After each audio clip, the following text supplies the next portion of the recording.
আসি আজকে আমাদের সারা বাংলাদেশে 4200 এলএসপি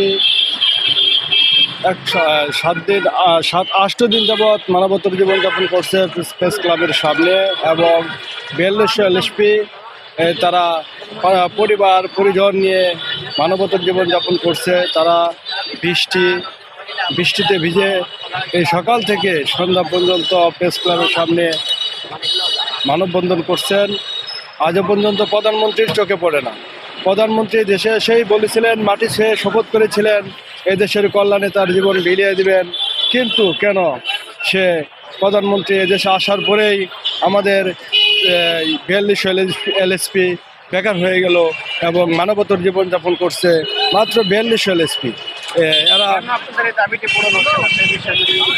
আমাদের এই দাবি না পূরণ হওয়ার তো কোনো প্রশ্নই আসে না, যে কারণ আমরা মাঠ পর্যায়ে কাজ করি, খামারিদের নিয়ে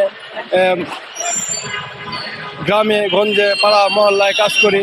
আমরা নারী নির্যাতন থেকে শুরু করে জনগণের সার্বিক সহায়তায় আমরা সহযোগিতা করি এবং খামারিদের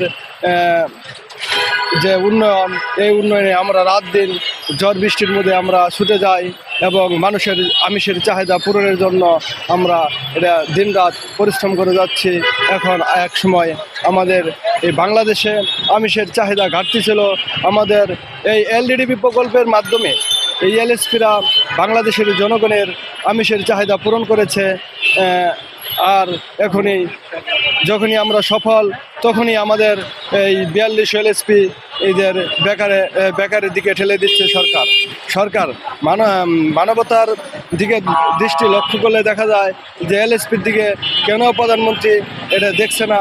এবং প্রধানমন্ত্রী আপনি সরাসরি আসেন, এলএসপিদের সাথে কথা বলেন এবং মাঠ পর্যায়ে আপনারা দেখেন এই এলএসপিরা মানুষের আমিষের চাহিদার জন্য কি করেছে। আগে বলতো যে প্রত্যেকটা দপ্তরে যে সপ্তাহে 1টি ডিম খান, তারপরে বললো সপ্তাহে 2টি ডিম খান। আমরা এখন সপ্তাহে প্রতিদিন 1টি করে ডিম খান এবং কি